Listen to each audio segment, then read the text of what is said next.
एल्विस्टिन नाम के एक टाउन के स्लम्स में एक बूढ़ा आदमी रहता था जिसे अपनी मैजिक पर बहुत ज़्यादा गर्व था। वो रास्ते में मिलने वाले हर इंसान को रोककर अपनी मैजिक दिखाता रहता था। इसी वजह से टाउन के लोग उसे एक शैबी एजिंग ओल्ड मैन कहते थे। लेकिन रियलिटी ये थी कि वो सिर्फ वन स्टार मैजिक ही यूज़ कर पाता था। लेकिन वो अपने आप को किसी ग्रेट मिथ से कम नहीं मानता था। उसका नेचर काफ़ी शॉर्ट टेम्पर्ड था। स्लम्स के बच्चे उसे जान के चिढ़ाते थे और वो भी तुरंत गुस्सा हो जाता था। ये सब देखकर बच्चों को और भी ज़्यादा मज़ा आने लगता था। वहीं पास में खड़ा एक सफ़ेद बालों और रेड आइज़ वाला लड़का, डेरिक, वो क्वाइटली ये सब ऑब्ज़र्व कर रहा होता है और बताता है कि इसी ओल्ड मैन ने उसे मैजिक के बारे में सिखाया था। डेरिक के पास कोई नोबल या बड़ा गोल तो नहीं था मैजिक सीखने का, उसके लिए मैजिक सिर्फ एक टूल था। ओल्ड मैन को चाहिए थे फॉलोअर्स और डेरिक को चाहिए था नॉलेज। समय आगे बढ़ता है, मौसम बदलता है, ठंडी से गर्मी आती है। ओल्ड मैन डेरिक को मैजिक सिखाता रहता है। डेरिक बहुत जल्दी माना फ्लो समझ जाता है। ओल्ड मैन हैरान रह जाता है कि इतनी जल्दी किसी ने ये चीज़ कैसे ग्रास्प करी। अगले ही मोमेंट डेरिक एक मैजिक एरो फायर करता है। ओल्ड मैन को अपनी आंखों पर भी होता। डेरिक की आंखों में सिर्फ एक ही चीज़ होती है, मैजिक के लिए जुनून। इस तरह डेरिक उस ओल्ड मैन के साथ 1 साल बिता देता है।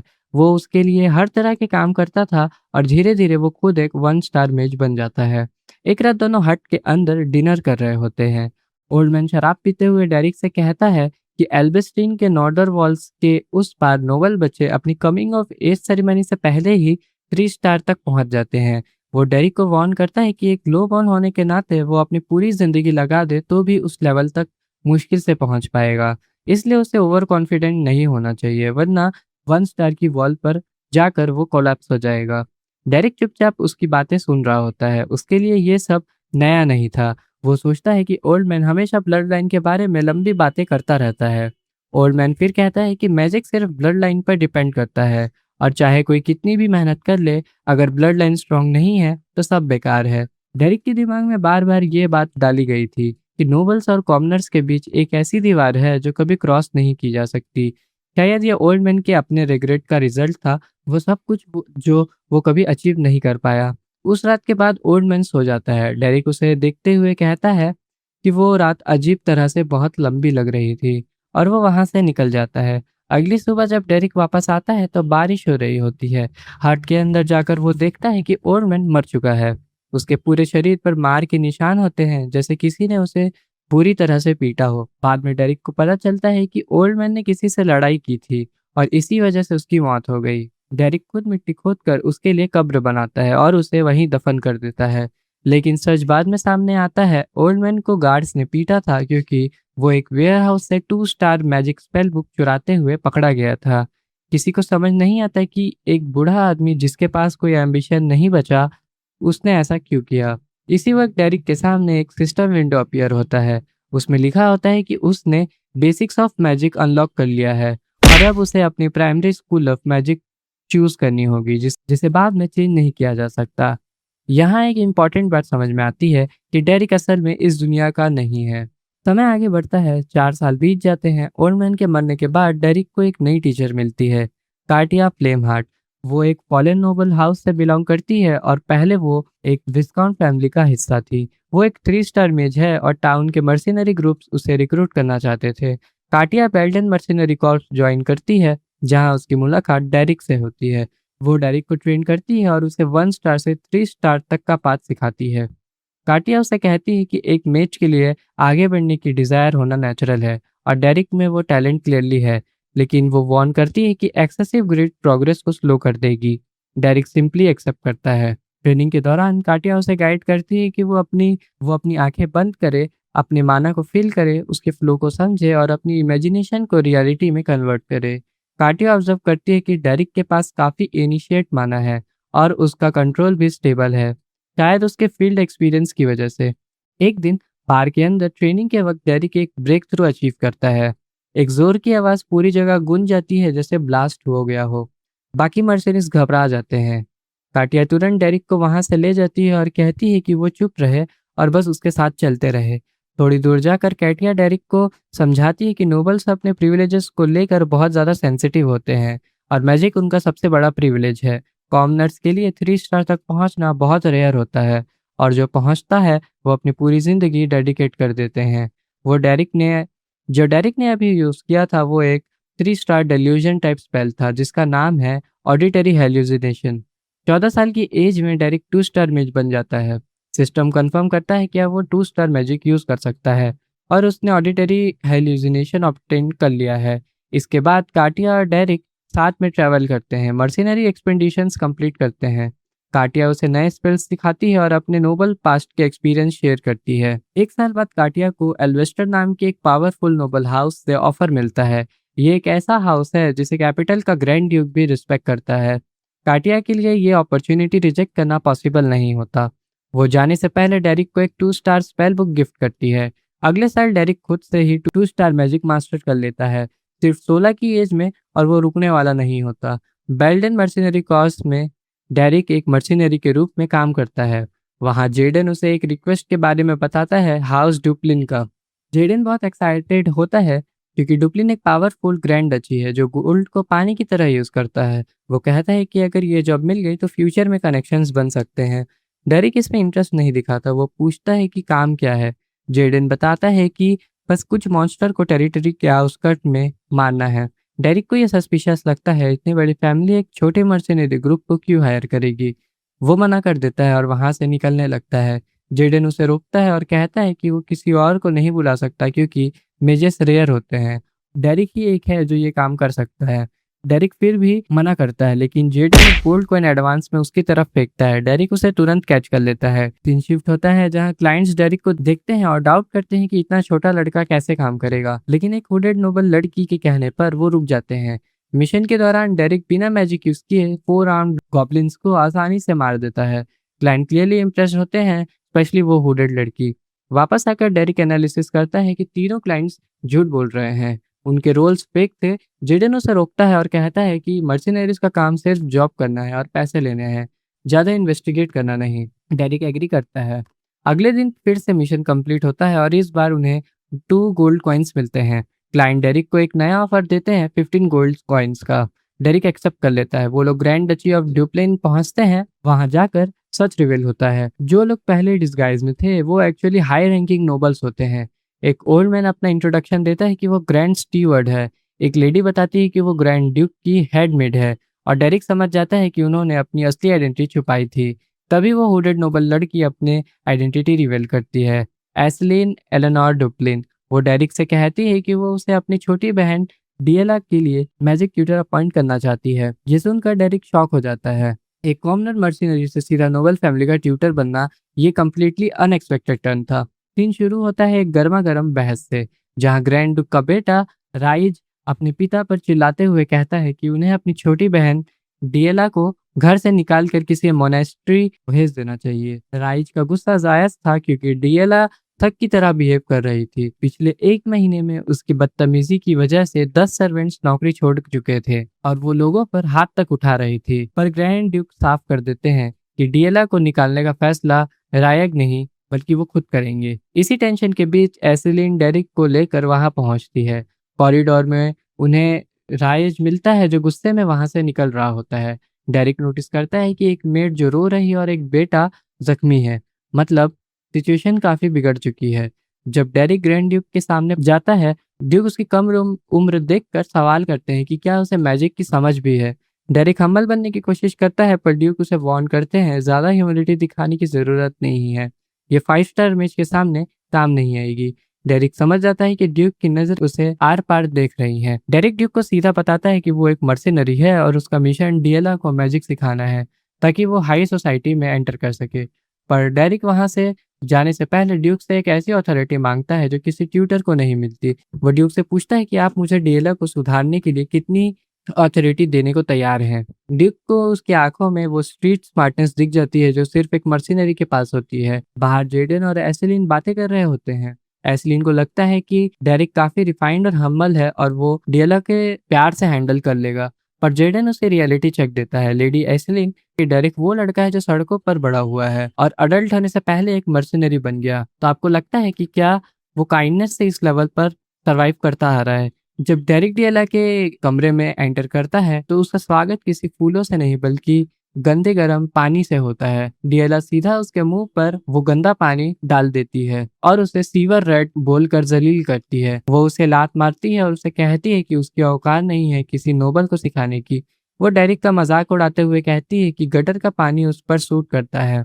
डियाला को लग रहा था कि डेरिक बाकी ट्यूटर्स की तरह डर कर भाग जाएगा या रोने लगेगा, पर वो भूल गई थी कि डेरिक कोई नॉर्मल ट्यूटर नहीं, एक मर्सिनरी है। अगले ही पल डेरिक डियाला को एक जोरदार थप्पड़ रसीद कर देता है। ये देखकर सब दंग रह जाते हैं। ग्रैंड ड्यूक को पहले ही अंदाजा था कि डेरिक ऐसे ही फिजिकल फोर्स का यूज करेगा, इसीलिए उन्होंने उसे वो अथॉरिटी दी थी। डेरिक ने साफ कर दिया था कि अगर डियाला बदतमीजी करेगी तो वो उसे नोबल की तरह नहीं बल्कि एक गुंडे की तरह ट्रीट करेगा। डेरिक ने लेडी डियाला को थप्पड़ मारा था, पर यह गुस्सा नहीं, उसकी सोची समझी स्ट्रेटेजी थी। स्टोरी एक फ्लैशबैक में जाती है जहां डेरिक अपनी टीचर काटिया के साथ एक हॉर्स कार्ट में बैठकर ट्रैवल कर रहा होता है। डेरिक काटिया से सवाल करता है कि अगर कोई स्टूडेंट काइंडनेस ना समझे तो क्या करना चाहिए। काटिया कहती है कि अगर बातों से काम ना चले तो उनके दिमाग में डर पैदा करना ही एक नया स्टार्टिंग पॉइंट होता है। वापस प्रेजेंट में डियाला शॉक में है और डेरिक उसे ऑर्डर देता है कि वो चुपचाप खड़ी हो जाए और वो अपने आप को रिपीट भी नहीं करेगा। डियाला गुस्से में पलट कर डेरिक को थप्पड़ मारती है और चिल्लाती है, एक लो बॉर्न की हिम्मत कैसी हुई एक नोबल पर हाथ उठाने की। वो ग्रैंड स्टीवर्ड और सर्वेंट्स को मदद के लिए बुलाती है। बटलर वहां पहुंचकर डेरिक को धमकी देते हैं कि अगर ग्रैंड ड्यूक को यह सब पता चला तो अंजाम बहुत बुरा होगा। लेकिन डेरिक बिना डरे एक ऑफिशियल स्क्रोल निकालता है जिसमें साफ लिखा है कि ड्यूक ने उसे डियरा की एजुकेशन पर फुल अथॉरिटी दी है और वो कोई भी मेथड यूज कर सकता है। ये देखकर बटलर के पसीने छूट जाते हैं। तभी सीन में डियला का बड़ा भाई वेलेरियन एंट्री में आता है और वो गुस्से में डेरिक पर हाथ उठाने की कोशिश करता है, पर मौके पर रियाज उसे रोक लेता है। डेरिक कामली बताता है कि ये सब ड्यूक की मर्जी से हो रहा है। वेलेरियन बाद में डेरिक को अकेले में एक पुराने कमरे में ले जाता है जहाँ डियला की बनाई हुई अनफिनिश्ड पेंटिंग रखी थी। वो बताता है कि डियला पहले बहुत मासूम थी और ड्राइंग से प्यार करती थी, पर पता नहीं कैसे वो नोबल स्टेटस को लेकर इतनी बदतमीज और घमंडी हो गई। वेलेरियन डेरिक के सामने हाथ जोड़कर रिक्वेस्ट करता है कि वो डियला को बचा ले और उसे कम से कम एक 1 स्टार मेज बनने में मदद करे ताकि उसे मोनेस्ट्री ना भेजा जाए। डेरिक नोटिस करता है कि डियला ने मैजिक बुक के मार्जिन्स में बहुत सारे नोट्स लिखे हैं, जिसका मतलब है कि वो मैजिक सीखना चाहती है।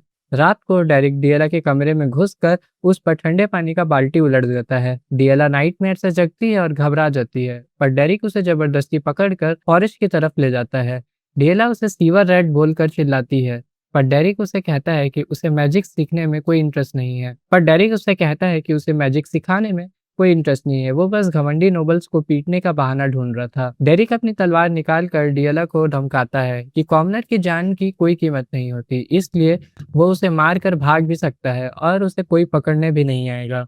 डियला अपनी जान बचाने के लिए फॉरेस्ट में भागती है, पर तभी पीछे से एक भयानक रोशनी चमकती है।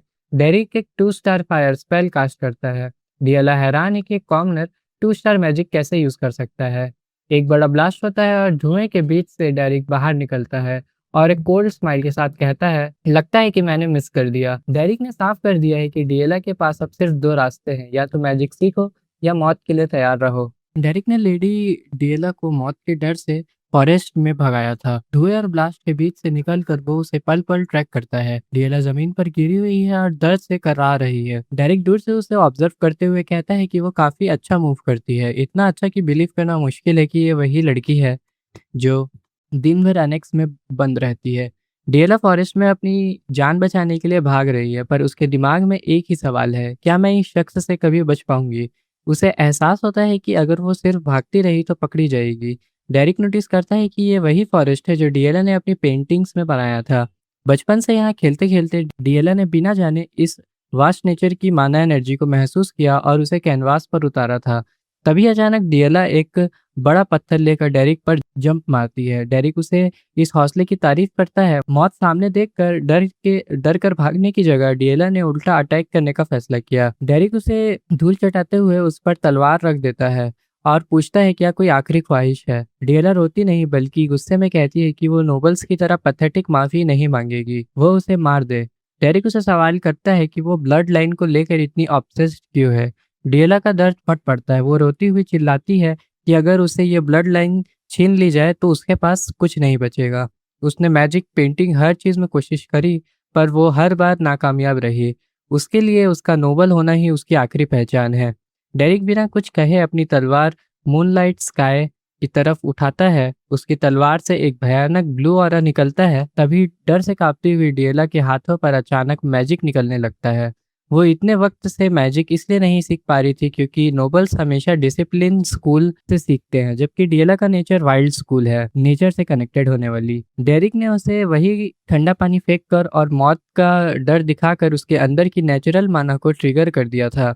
ब्लू क्रिस्टल्स पूरे फॉरेस्ट में निकल आते हैं। डिएला शॉक में है, उसने मैजिक मैनिफेस्ट कर लिया था। डेरिक एक स्मर के साथ कहता है कि भले ही ये अभी मामूली माना मैनिफेस्टेशन है, पर उसने कर दिखाया है। वो डिएला के जख्मी पैर पर पट्टी बांधता है और समझाता है कि वो गलत थ्योरी के पीछे भाग रही थी। डेरिक बताता है कि उसने डिएला की सनसेट पेंटिंग से ये बात जान ली थी कि वो नेचर के माना को महसूस कर सकती है। डिएला हैरान है क्योंकि डेरिक पहला इंसान था जिसने उसकी पेंटिंग को कंप्लीट बताया था। अगले दिन डिएला पूरी तरह बदल चुकी है। जब एक मेड गलती से पानी गिरा देती है तो डिएला उसे पीटने की जगह सिर्फ बी केयरफुल बोलकर वापस चली जाती है। मेड्स हैरान है कि लेडी को क्या हो गया है। वहीं डेरिक चैन की नींद से सो रहा होता है जब डिएला गुस्से में उसका दरवाजा खटखटाने लगती है। वो अब मैजिक सीखने के लिए इतनी एक्साइटेड है कि वो डेरिक को चिल्लाती है कि मुझे माना कंट्रोल करना सिखाओ, ये खुद से नहीं हो रहा। डेरिक ने लेडी डिएला को सीवर रेड से एक मोटिवेटेड स्टूडेंट में बदल दिया था। डिएला के मैजिक मैनिफेस्टेशन करने की खबर पूरे मेंशन में आग की तरह फैल जाती है। मेड्स आपस में बातें कर रही होती हैं कि डिएला ने अब तोड़फोड़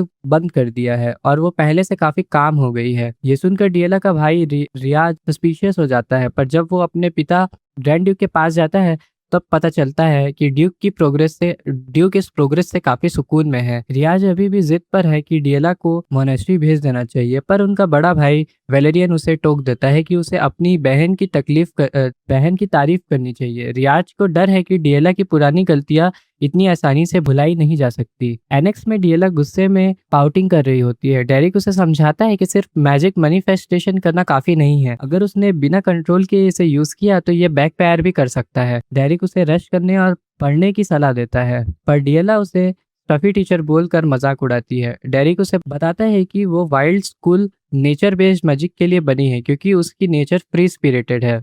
वो उसे बताता है कि डिएला के पास ड्यूप्लिन ब्लड का असली टैलेंट है। एक ही बार में आइस वॉल क्रिएट करना कोई मामूली बात नहीं है।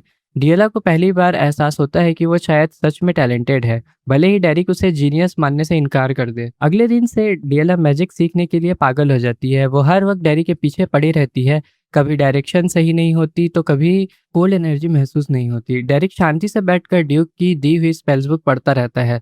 जब डिएला उसे आराम करने के लिए टोकती है तो डेरिक कामली जवाब देता है कि ये बुक्स उसे इसी काम के लिए मिली हैं। डेरिक की मुलाकात डिएला के बड़े भाई वेलेरियन से होती है। वेलेरियन डेरिक से डिएला की प्रोग्रेस के बारे में पूछता है और उसे वार्न करता है कि उनकी मदर ड्यूप्लिन की डचेस अगले हफ्ते सोशल गैदरिंग से वापस आ रही हैं। वेलेरियन बताता है कि नोबल्स को कॉमनर्स का ऊंचा पोजीशन पर होना पसंद नहीं है, इसलिए डेरिक को संभल कर रहना होगा। वेलेरियन इमोशनल होकर डेरिक से एक अजीब मदद मांगता है। वो चाहता है कि डेरिक उसे डिएला की फेवर जीतने में मदद कर सके। वेलेरियन ने डिएला के लिए एक अजीब सा रैगेट डॉल बनाया है जो काफी क्रीपी दिखता है। डेरिक उसे देखकर सीधा पूछता है, क्या आप किसी पर जादू टोना करने की कोशिश कर रहे हो? डेरिक को समझ आता है कि वेलेरियन अपनी बहन से कितना प्यार करता है, पर वो तोहफे देने में बिल्कुल जीरो है। कहानी में असली ट्विस्ट आता है जब ड्यूप्लिन मेंशन में कुछ नए लोग एंटर करते हैं। डेरिक उनसे मिलता है। वहाँ एक डार्क हेयर्ड शख्स और एक सुंदर ब्लॉन्ड औरत मिरिला डेबिल ड्यूप्लिन खड़े हैं। मिरिला डेरिक को एक कैपेबल मैजिक टीचर समझकर उसे अपने टेरिटरी से गिफ्ट भेजने का ऑफर करती है। डेरिक बिना डर के उनकी आंखों में देखता है और कहता है, मैं किसी हाउस से एफिलिएटेड नहीं हूँ, मैं एक कॉमनर हूँ। डेरिक का ये खुलासा वहाँ मौजूद नोबल्स के लिए किसी धमाके से कम नहीं था। मिरिला और बाकी के लोग शॉक हो जाते हैं। उन्हें यकीन नहीं हो रहा कि ग्रैंड ड्यूक ने अपनी बेटी को सिखाने के लिए एक मामूली कॉमनर को रखा है। हाई सोसाइटी में डेरिक की एंट्री ने अब एक नया हंगामा खड़ा कर दिया है। डेरिक ने हाई सोसाइटी के सामने अपनी आइडेंटिटी रिवील कर दी है, जिससे ड्यूप्लिन मेंशन में एक भूचाल सा आया है। फ्लैशबैक में हम देख सकते हैं कि एक हफ्ते पहले जब एशलिन डेरिक को मेंशन लेकर आ रही थी तो वो उसे वार्न करना भूल गई थी कि उनकी मदर वापस आ रही हैं। एशलिन की मदर कोई मामूली औरत नहीं बल्कि इनकारनेशन ऑफ फ्यूरी है। वो गुस्से का दूसरा नाम है। और वही हुआ। ग्रैंड डचेस मिरेला ने आते ही ग्रैंड ड्यूक पर सवालों की बारिश कर दी। एक लो बोर्न मर्सिनरी उनकी बेटी का टीचर कैसे हो सकता है? ग्रैंड ड्यूक समझाते हैं कि ऊंचे ब्लड लाइन वाले सारे मास्टर्स हार मान चुके हैं, पर मिरेला को डर है कि एक कॉमनर ट्यूटर की वजह से डिएला का सोशल डेब्यूट एक मजाक बनकर रह जाएगा। तभी डिएला का भाई रियाज बीच में आता है। वो कहता है कि वो डेरिक की क्वालिफिकेशन टेस्ट करेगा एक मैजिक ड्यूएल के जरिए।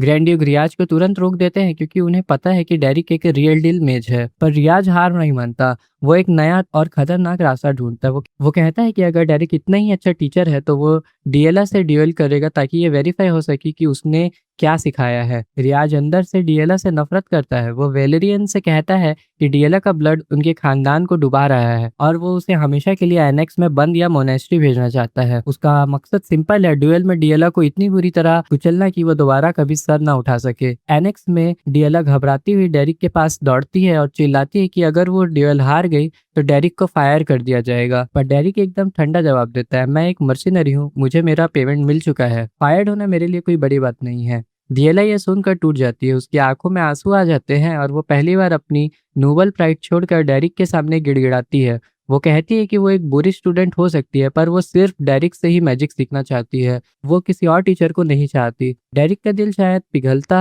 है या शायद ये भी उसका कोई प्लान है। वो दुख से रोती हुई डीएला की आंखों में देखता है और कहता है, मुझे नोबल ड्यूएल के रूल्स नहीं पता पर मैं तुम्हें कॉम्बैट में जीतना सिखा सकता हूँ। एक हफ्ते बाद पूरा ड्यूप्लिन स्टेट इकट्ठा होता है इस हिस्टोरिकल ड्यूएल को देखने के लिए। ग्रैंड ड्यूक खुद वहाँ मौजूद है। ड्यूएल शुरू होने वाला है। एक तरफ रियाज है जो डीएला का हमेशा के लिए खत्म करने के इरादे से आया है। दूसरी तरफ डीएला खड़ी है जिसने आज अपनी यंगेस्ट ऑफ ड्यूप्लिन वाली आइडेंटिटी पीछे छोड़ दी है। वो आज वहाँ सिर्फ डेरिक की स्टूडेंट और एक मेज बनकर खड़ी है। डीएला और रियाज का ड्यूएल ऑफिशियल शुरू होता है। बटलर अनाउंस करता है कि ये स्पार एल्बिस्टिन कैल्बेरम सैलून के रूल्स पर बेस्ड होगा। दोनों ने जनरल फिलोम्स प्रोटेक्टिव मैजिक सर्कल्स नाम का एक महंगा पेंडेंट पहना है। ये एक सेफ्टी गियर है जो बड़े अटैक से पहले एक्टिवेट हो जाता है और जिसका पेंडेंट पहले चमका वो हार जाएगा। डेरिक ये देखकर हैरान है कि नोबल सिर्फ एक प्रैक्टिस फाइट के लिए इतने महंगे आर्टिफैक्ट्स यूज करते हैं। वो नोटिस करता है कि रियाज का ऑरा काफी स्ट्रांग है और वो इस फाइट को 10 मिनट के अंदर खत्म करना चाहता है। रियाज ड्यूएल शुरू होते ही अग्रेसिव हो जाता है और डीएला को वापस एनेक्स भेज देने की धमकी देता है। वो मैजिक चैंटिंग शुरू करता है और एक भयानक सर्कल डीएला के चारों तरफ बन जाता है। पर डीएला अब पहले जैसी कमजोर नहीं रही। वो 1 स्टार मैजिक को ईज के साथ हैंडल कर सकती है और वॉल पर पार्कर करते हुए रियाज के अटैक से बच जाती है। डेरिक को दिखता है कि भले ही डीएला कॉम्बैट में बिगिनर है पर उसकी फिजिकल एजिलिटी कमाल की है। रियाज गुस्से में आता है क्योंकि उसे लगता है कि डीएला सिर्फ ट्रिक्स यूज कर रही है और वो उसे प्योर फायर पावर से कुचलने का फैसला करता है। डेरिक ने डीएला को सिखाया था कि मर्सिनरीज और नोबल की लड़ाई में एक बड़ा फर्क होता है। नोबल्स फेयर एंड स्क्वायर लड़ने को वर्च्यू मानते हैं और मर्सिनरीज का सिर्फ एक गोल होता है, विक्ट्री। डेरिक ने उसे वार्न किया था कि अगर वो जीत गई तो लोग उसे चीप स्टिक्स के लिए क्रिटिसाइज करेंगे, पर डीएला का डिटर्मिनेशन पक्का था। डेरिक ने उसे सिखाया था कि जो मर्सिनरीज ताकत में कम होते हैं वो टेरेन का एडवांटेज लेकर बैटलफील्ड को कंट्रोल करते हैं। रियाज एक मैसिव ग्रीन ब्लास्ट करता है और सबको लगता है कि डीएला हिट हो गई होगी। वेलेरियन और मिरेला डर के मारे चिल्लाते हैं पर ग्रैंड ड्यूक शांति से कहते हैं, बैठ जाओ। उन्हें दिख रहा होता है कि प्रोटेक्टिव मैजिक सर्कल एक्टिवेट अभी तक नहीं हुआ है, मतलब डीएला हिट नहीं हुई है। रियाज हैरान है, डीएला अचानक गायब हो गई। तभी जमीन के नीचे से आइस स्पाइक्स निकलते हैं और रियाज पीछे गिर जाता है। रियाज शॉक में है। नोबल रूल्स के मुताबिक प्लेटफॉर्म छोड़ना लॉस है, पर डीएला ने प्लेटफॉर्म के नीचे छुपकर नीचे से अटैक किया था। नोबल एटिकेट में ये एक पैटी ट्रिक थी जो किसी ने कभी सोची भी नहीं थी। डीएला प्लेटफॉर्म का एडवांटेज उठा रही थी ताकि रियाज उसे देख न सके। रियाज को रियलाइज होता है कि डीएला की आंखों में वही अनयूजुअली काम अजीब सी शांति है जो डेरिक की आंखों में थी जब उसने उसका कॉलर पकड़ा था। उसे समझ आता है कि ये सब डीएला का नहीं बल्कि उस डेरिक का प्लान है। रियाज गुस्से में पागल हो जाता है और डिसाइड करता है कि अब वो इस स्कीम का हिस्सा बनकर ही उसे हराएगा। डीएला ने प्लेटफॉर्म के नीचे छुपकर रियाज की हालत खराब कर दी है। वो जमीन के नीचे से आइस स्पीयर्स के अटैक कर रही होती है जिसे देखकर उसकी माँ मिरेला डर जाती है और डुएल रोकने की मांग करती है। पर ग्रैंड ड्यूक काफी क्यूरियस है। उन्हें दिख रहा है कि डीएला रूल्स नहीं तोड़ रही बल्कि डेरिक की मर्सिनरी टेक्निक्स का यूज कर रही है। डीएला जमीन के नीचे एकदम फोकस्ड है। वो माना के फ्लो को साफ देख सकती है और रियाज को चैंटिंग करने का 1 सेकंड भी नहीं देती। रियाज को समझ आता है कि अगर वो प्लेटफॉर्म पर रहा तो नीचे से होने वाले अटैक्स उसे हरा देंगे। वो बंदर की तरह एक आयरन पोल पर चढ़ जाता है। उसका प्लान है कि वो बिना चैंटिंग के एक मैजिक एरो से प्लेटफॉर्म को ही तबाह कर देगा। रियाज पोल को तोड़ देता है जिससे पूरे मैदान में धूल का तूफान आ जाता है। मिरेला अपनी बेटी के लिए परेशान है पर रियाज को लगता है कि अब डिस्टेंस कम होने पर वो जीत जाएगा। लेकिन डिएला उसकी सोच से 2 कदम आगे निकल चुकी है। धूल के बीच से अचानक डिएला निकल कर आती है और रियाज के सीने पर एक जोरदार किक मारती है। इससे पहले कि रियाज संभाले, डिएला उसकी आंखों में मिट्टी फेंक देती है और दोबारा गायब हो जाती है। रियाज शॉक में है, उसे लगता है कि डिएला शायद माना खत्म होने की वजह से ऐसे डर्टी ट्रिक्स यूज कर रही है, पर वो ये भी देख सकता है कि डिएला के सर पर चोट लगी है और उसके चोट से खून भी आ रहा है। फिर भी वो हार नहीं मान रही। रियाज को एहसास होता है कि डिएला ये ड्यूएल सिर्फ जीतने के लिए नहीं बल्कि अपनी वर्थ प्रूफ करने के लिए लड़ रही है। वो तय करता है कि वो एक बड़े भाई होने के नाते उसे हेड ऑन फेस करेगा। डिएला वापस प्लेटफॉर्म के ऊपर आती है जहां उसका सर खून से लथपथ है, पर आंखें जीत के लिए जुनून से चमक रही हैं। उसे डेरिक की सिखाई हुई बात याद आती है, माना पेंट है और स्पेल एक ब्रश। तुम्हें मैदान में बिखरे हुए रंगों को समेट कर एक तस्वीर बनानी है, वही जादू है। डिएला अपनी आंखें बंद करती है और पूरी कंसंट्रेशन के साथ अपनी उंगलियों पर माना को महसूस करती है। सब दंग रह जाते हैं जब डिएला पहली बार कामयाबी से 1 star magic ice spear activate करती है। मिरेला हैरान है कि उसकी बेटी ने सच्ची में 1 स्टार मैजिक यूज कर लिया। रियाज भी पीछे नहीं हटता, वो भी अपने मल्टीपल मैजिक एरोस तैयार करता है। दोनों के अटैक एक साथ फायर होते हैं। रियाज को पूरा भरोसा है कि भले ही डिएला 1 स्टार मैजिक सीख चुकी है, पर वो अभी भी उसे एक कदम आगे है। वो डिएला को हिट करने वाला होता है कि दोनों के अटैक्स आपस में टकराते हैं। एक भयानक ब्लास्ट होता है और मैदान नीली रोशनी से भर जाता है। धूल के बीच से एक ब्लू डोम दिखाई देता है। इसका मतलब है कि किसी एक का प्रोटेक्टिव पेंडेंट एक्टिवेट हो गया है और वो हार चुका है। एक फ्लैशबैक दिखाया जाता है। 1 साल पहले ग्रैंड ड्यूक ने डिएला को अपने कमरे में एक अकेली और खामोशी के साथ मूर्त की तरह बैठे हुए देखा था। वो एक ऐसी बच्ची थी जो अपनी पहचान खो चुकी थी, पर आज मैदान में सब कुछ बदल गया है। डिएला थकी हुई और पसीने में डूबी खड़ी है, पर उसका प्रोटेक्टिव पेंडेंट चमक रहा है। वो हार चुकी है। रियाज बिल्कुल सही सलामत है क्योंकि डिएला का 1 स्टार मैजिक एरो उसे हिट करने के बजाय उसके बगल में जमीन पर घुसा था। डेरिक जो दूर से ये सब देख रहा था, अपना सर झुकाता है और कहता है, मैं हार चुका हूँ। उसके लिए डिएला की हार उसकी अपनी हार थी। मैदान का नजारा देखकर डचेस मिरेला गुस्से में पागल हो जाती है। वो चिल्लाते हुए इस ड्यूएल को वल्गर और फिल्टी कहती है। उन्हें लगता है कि डिएला ने जो सैंड फेंकने और किक्स मारना सीखा है वो नोबल डिग्निटी के खिलाफ है, लेकिन ग्रैंड ड्यूक की नजरें कुछ और देख रही थी। उन्हें डिएला की आंखों में वही एम्बिशन और पैशन दिखाई देता है जो उन्होंने सालों पहले अपने आप में एक जंग के दौरान महसूस किया था। वो मन में सोचते हैं कि डिएला, तुम्हारी नजरें पहले से कई ज्यादा मजबूत हो चुकी है। डिएला अपनी हार कबूल करती है और अपने भाई रियाज को इज्जत से बो करके वहां से निकल जाती है। वो सीधा डेरिक के पास पहुंचती है और बच्चों की तरह रोने लगती है। वो माफी मांगती है, मैं हार गई, आई एम सॉरी। डेरिक जो हमेशा शांत सख्त रहता था, पहली बार उसे कंफर्ट करता है और कहता है, इट्स ऑल राइट, इस हार को अपनी ताकत बनाओ और आगे बढ़ो। तभी मिरेला वहां पहुंचकर डिएला को गले लगा लेती है, पर उसका गुस्सा डेरिक पर फट पड़ता है। वो डेरिक को घटिया इंसान बोलती है और उस पर एक के बाद एक 2 जोरदार थप्पड़ रसीद कर देती है। वो चिल्लाती है कि डेरिक ने उनकी बेटी को नोबल लिली पर कीचड़ उछाला है। उसने उसे गंदे तरीके सिखाए हैं जो नोबल्स के लिए शर्मनाक है। मिरेला ड्यूक से कहती है कि ये कोई मैजिक ड्यूएल नहीं था, लेकिन असली ट्विस्ट तब आता है जब ग्रैंड ड्यूक अचानक मिरेला को थप्पड़ मार देते हैं। पूरा खानदान शॉक में है। ड्यूक गुस्से में कहते हैं कि क्या तुम नहीं देख रही कि यहाँ सबसे ज्यादा डिसग्रेसफुल बिहेवियर तुम कर रही हो। ड्यूक समझाते हैं कि भले ही डेरिक एक कॉमनर है, पर वो उनकी बेटी का टीचर है और कोई भी इज्जतदार माँ बाप अपने बच्चे के उस टीचर के साथ ऐसा सुलूक नहीं करेंगे। ड्यूक डेरिक से माफी मांगते हैं और उसे प्राइवेट मेंशन में मिलने के लिए बुलाते हैं। रिसेप्शन रूम में ग्रैंड ड्यूक डेरिक की तारीफ करते हैं कि उसने डिएला को एक शानदार योद्धा बनाया है। वो कहते हैं कि इस मेहनत के बदले वो डेरिक को वो इनाम देंगे जो किसी भी कॉमनर के लिए एक सपना है। ड्यूक पूछते हैं, क्या तुम्हें एक 3 स्टार स्पेल चाहिए? ड्यूक ने सीधा निशाने पर चोट की थी क्योंकि एक कॉमनर के लिए 3 स्टार मैजिक हासिल करना नामुमकिन के बराबर है। ड्यूप्लिन मेंशन में डेरिक का रोल अब सिर्फ एक ट्यूटर का नहीं रहा था, बल्कि धीरे धीरे उसकी पोजीशन और इम्पोर्टेंस दोनों बढ़ रही थी। इसी दौरान ग्रैंड ड्यूक उसे डायरेक्टली बात करते हैं। ड्यूक क्लियरली बोलता है कि डेरिक ने डिएला को 1 स्टार स्पेल अच्छे से सिखाया है, लेकिन एल्बिस्टीन की हाई सोसाइटी में ये लेवल सर्वाइव करने के लिए इनफ नहीं है। डेरिक कामली जवाब देता है कि ड्यूप्लिन में ऑलरेडी बहुत लोग हैं जो डिएला को गाइड कर सकते हैं। अब जब उसने बेसिक्स समझ लिए हैं तो वो नेचुरली फास्ट ग्रो करेगी। लेकिन ड्यूक इस बात को रिजेक्ट करता है। उसके हिसाब से डिएला को सिर्फ इंस्ट्रक्टर नहीं बल्कि एक मास्टर चाहिए। फिर ड्यूक सीधा डेरिक की तरफ पॉइंट करता है। वो कहता है कि डेरिक के अंदर एक ऐसा एम्बिशन है जो किसी भी कॉमनर को सपने में भी नहीं देखनी चाहिए। डेरिक इंटरनली ऑब्जर्व करता है कि ड्यूक नॉर्मली उससे ज़्यादा बात नहीं करता, लेकिन फिर भी उसके गोल्स को क्लियरली समझ चुका है। ड्यूक आगे बोलता है कि अगर कोई कॉमनर इतनी बड़ी एम्बिशन रखे तो नोबल के लिए वो इंसल्ट जैसा होता है, पर फिर भी वो डेरिक को इग्नोर कर रहा है, इस सिर्फ इसलिए क्योंकि वो उसे रिकॉग्नाइज करता है।